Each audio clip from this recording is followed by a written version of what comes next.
पंडित जी सुनाते हैं चारों वेदों के चार मंत्रों को। जो व्यक्ति वेद नहीं सुन सकता है वो उपनयन के दिन कम से कम अपने पंडित जी से चार वेद सुन लेना। अब आप कहोगे महाराज ऐसे पंडित जी मिलेंगे कहाँ? अरे अपने लिए डॉक्टर तो पढ़ा लिखा ढूंढते हो तो पंडित जी भी पढ़ा लिखा ढूंढा करो। जब आप पढ़े लिखे पंडित जी ढूंढोगे तो ब्राह्मण लोग पढ़ना शुरू करेंगे। यदि आपने ब्राह्मणों को ऐसे ही हो गया पंडित जी सब चल जाएगा कह दिया तो फिर ब्राह्मण लोगों को पढ़ने की जरूरत भी नहीं है। इसलिए यह ब्राह्मण भी ऐसा था महाराज, वेद धर्म से परांगमुख था, न संज्ञा। देखो महाराज, जो ब्राह्मण संज्ञा नहीं करता है ना उसको न दान देना चाहिए न उसको अपने घर में कभी भोजन कराना चाहिए। महाराज बिना संज्ञा करने वाला ब्राह्मण अपवित्र होता है। इसलिए कम से कम कुछ न करे 8 बार तो कहते हैं जब ब्राह्मण शरीर मिल गया है तो, नहीं तो महाराज अपवित्र हो जाएगा। इसको अपने घर में भोजन कराओगे आपको कोई फल वल मिलने वाला नहीं है। इसलिए नियम देखो, कौन ब्राह्मण कितने नियम में रखता है उसी को भोजन कराओ। मैं ये नहीं कह रहा हूँ ब्राह्मण को भोजन मत कराओ। जब हम ऐसा कहेंगे तब ब्राह्मण संध्या पूजा पाठ धर्म कर्म में रहना शुरू कर देंगे, लेकिन उनको पता है यजमान की इच्छा है, ठीक है ना। तो ये ब्राह्मण ऐसा था, न संध्या करता था। इसका नाम क्या था? बोले देवराज इति ख्यातो। ऐसा हमारे पंडित जी का नाम यहाँ कोई नहीं है, देवराज नाम था इसका। बड़ा गजब का नाम है देवराज, इंद्र का जैसा नाम है। हाँ, नाम तो देवराज है और कर्म देवराज वाले नहीं है।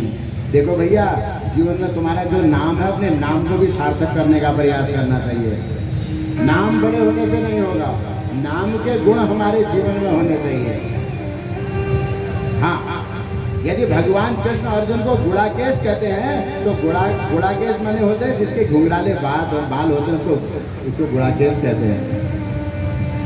यदि भारत कहते हैं तो भरतवंशी है इसलिए भारत कहते हैं। यदि अर्जुन उसको कहते हैं तो वो सरल है इसलिए उसका नाम अर्जुन है। हाँ, नाम का अर्थ होता है जीवन में। ऐसे ही नाम मत रख देना बच्चों के। अब जिनके रख दिए नाम ऐसा होना चाहिए उसका अर्थ निकलना चाहिए। जिस नाम का कोई अर्थ नहीं है उस नाम को रखने का कोई मतलब नहीं है। इसलिए देवराज इति ख्यातो, इसका नाम देवराज है। यह बड़ा पापी है महाराज, ब्राह्मण शरीर प्राप्त हुआ है, बस जन्म से यह ब्राह्मण है वो, अरे महापापी है। हुआ क्या? न धर्माय धनम तस्य, यह जो धन कमाता है वो भी धर्म से नहीं कमाता है। हुआ क्या? एक दैक तडागेशो स्नातुं यातो महेश्वरः वैश्याम शोभावतीं नामो। एक दिन ये स्नान करने के लिए गया था एक तालाब में, वहाँ एक वैश्या तालाब में स्नान कर रही थी जिसका नाम शोभावती है। देखो इस वैश्या का नाम भी इससे मिलता जुलता नहीं है। नाम शोभावती है पर शोभनीय कर्म नहीं करती है, इसलिए मैंने कहा नाम का बड़ा महत्व है। इस शोभावती को इसने देख लिया, यह तो वैश्या ही थी। इसने इसको देखा और शोभावती तो चाहती थी क्योंकि ब्राह्मण का पैसा तो कमाता ही था और इसको तो चाहिए था एक ऐसा पुरुष। तो यह अपनी पत्नी घर बार को छोड़ करके उस वैश्या के साथ रहने लग गया। उस वैश्या ने भी ऐसी वार्ता करी, उसको अपनी ओर घेर दिया। वार्तालापेन तच्चित्तम, वार्तालाप से उस ब्राह्मण को अपने वश में कर लिया। अब क्या करें? बोले यह काम के वशीभूत हो गया। ये जो कामी व्यक्ति होता है ना इसको दुनिया में कोई दूसरी चीज दिखती नहीं है। हाँ, काम ऐसा क्रोध ऐसा रजो गुण समुद्भव। आप कहोगे महाराज जैसे गलत काम आदमी क्यों करता होगा? बोले जो भगवान की भक्ति नहीं करता है ना वैसे ही काम करता है। जो भगवान की भक्ति करेगा उसका सत्व गुण बढ़ा रहेगा और जो भगवान की भक्ति नहीं करेगा उसका रजो गुण बढ़ जाएगा। पर काम ऐसा क्रोध ऐसा रजो गुण समुद्भव, इनके पिताजी रजोगुण है। हाँ, रजोगुण से आते हैं। अरे भगवान की भक्ति करोगे तो ऐसा दिमाग में कुछ बात ही नहीं आने वाली है, फिर पतित कहाँ से होगे? पर तुम रजोगुणी रहोगे तो जरूर ऐसा होने वाला है। बड़ा महत्व है, हर बात का कहीं कहीं से उसका अर्थ निकलता है, ऐसा नहीं है। इसने अपने माता पिता पत्नी सबको छोड़ दिया हो। सो भक्षक पापी, या ब्राह्मण होकर करके अभक्ष भक्षण करने लगेगा, मांस खाने लग गया। मदिरा पान लालसः, ब्राह्मण होकर के मदिरा पीने लग गया हो। यदि ब्राह्मण शरीर होकर के किसी ने मांस भक्षण और मदिरा पी दी तो वह फिर ब्राह्मण नाम का रहता है, जन्म का ब्राह्मण रहता है, वह पतित हो जाता है। और एक पात्रे सदा भोक्षित, एक ही थाली में खाता था, उस थाली को धोता भी नहीं था। ये जब घर आता था इसकी पत्नी उसी में डाल देती, उसी जूठे में खाने लग जाता था, इतना पतित हो गया था। अब क्या हुआ? कदाचित् देवयोगेन प्रतिष्ठानम उपागतः, ये एक दिन ऐसा हुआ, इसे गली से जा रहा था, ऐसे चंदेश्वर महादेव जैसा कोई मंदिर दिख गया इसको। क्या लिखा सुनो, शिवालयम ददर्शादो तत्र साधुर्जनावर्तम, एक शिवालय दिखा, उस शिवालय के पास इसने सुना, वहां को देखा तो वहां को चले गए। अब इसको आ गया बुखार, देखना ध्यान से सुनना, शंकर जी का मंदिर नजदीक था, इसको आ गया बुखार। स्थित्वा तत्र च विप्रोषो जरेणाति प्रपीडितः, तो क्या हुआ, इसको ज्वर आ गया। तो ये मंदिर की जो बाहर की बालकनी होती है, मंदिर में कौन रोकने वाला है, कोई व्यक्ति आ जाए, ये वहां वर्ष हो गए, इसको किसी ने कुछ भी नहीं कहा। अब वहां पर एक पंडित जी शिवपुराण कथा सुना रहे, मेरी तरह सुना रहे होंगे। मैंने सुना है यहाँ मंदिर में पंडित जी शिवपुराण पढ़ते हैं रोज।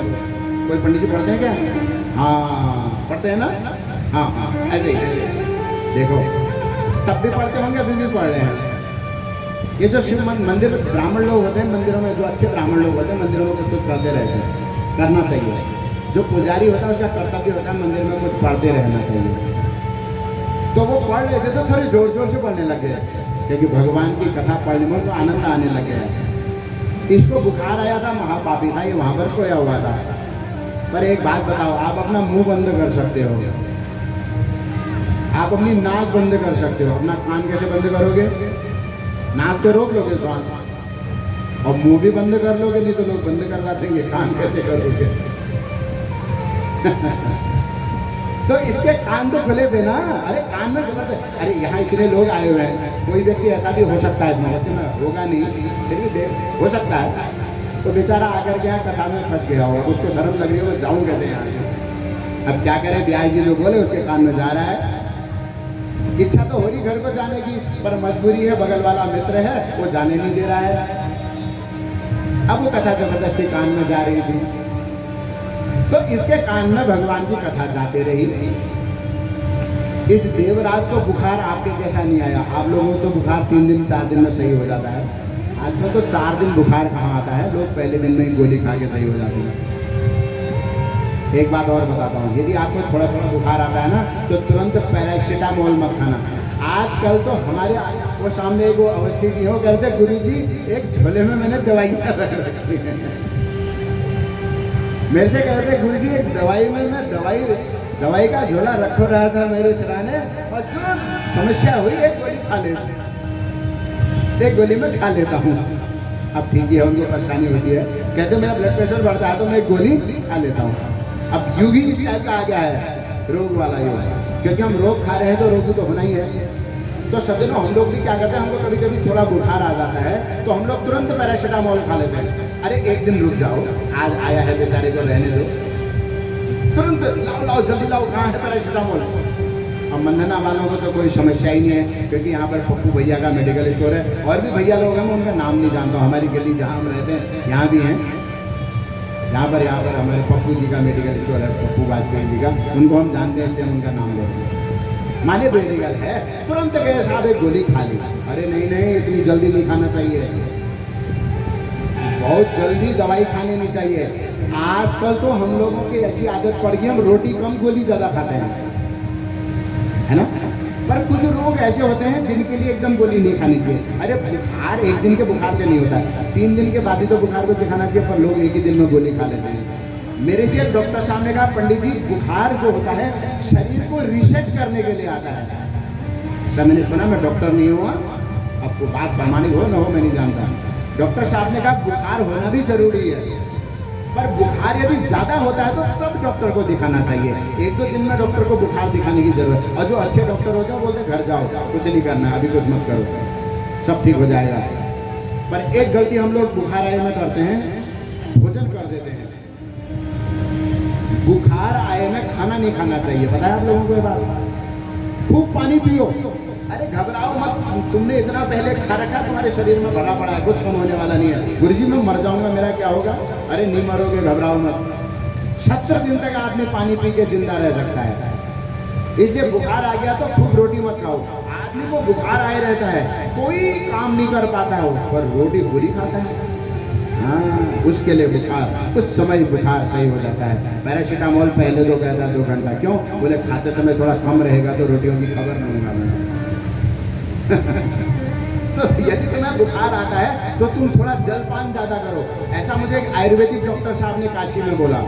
उनने मुझसे कहा आप साबूदाना को उबाल करके खाओ, पर दूध मत डालना। बस ये टेक्निक है, इस्तेमाल करो। मैंने तो किया है, इसे ज्ञान की बात है, आपको मैंने दे दी, क्योंकि मेरे पास रहती तो मेरे काम की थी, पर अब आपको बता दी सबके काम की हो गई। देखना तो एक बार। इस बेचारे को बुखार आ गया, पर इसका बुखार आपका जैसा नहीं था। कितना था इसका बुखार? बोले देवराज अष्टमा शांत। इसको 1 महीने का बुखार आ गया। और वो पंडित जी भी बड़े गजब के थे, पंडित जी भी बड़े गजब के थे। उनने भी 1 महीने शिवपुराण सुनाई वहाँ। वो पंडित जी भी 1 महीने के लिए शिवपुराण करना पढ़ने बैठे बस पढ़ते रह रहे थे पंडित जी, और ये भी सुनते रह रहा था। इसकी इच्छा नहीं थी, था तो पाती, पर पंडित जी जोर जोर से शिवपुराण की कथा को सुनाते थे, तो इसके कान में वह कथा अपने आप चलेगी।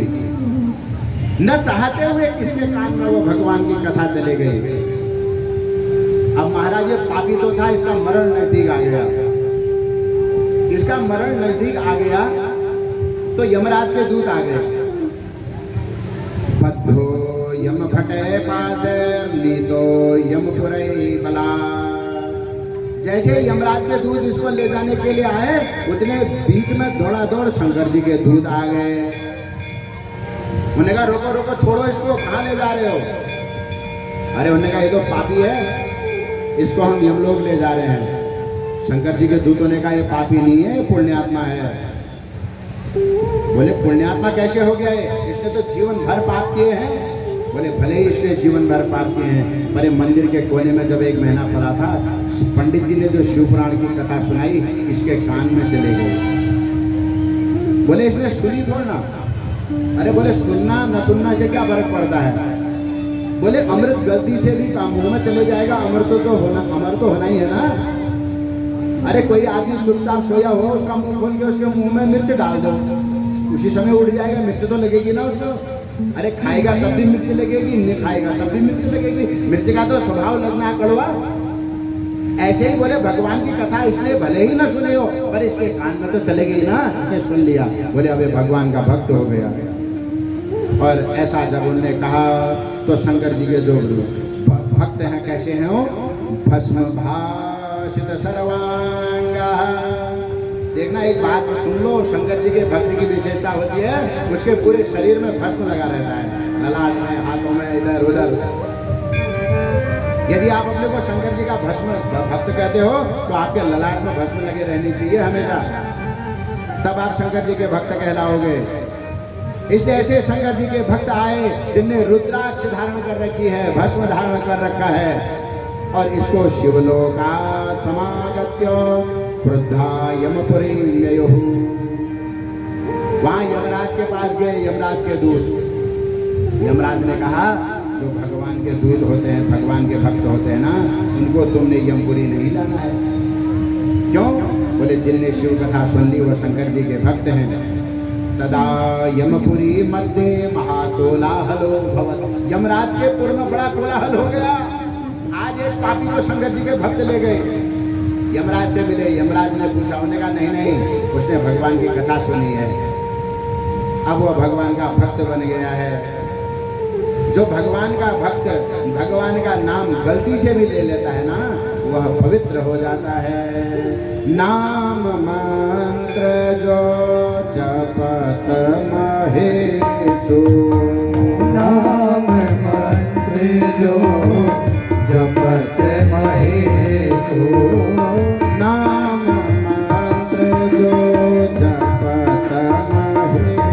सो नाम मंत्र जो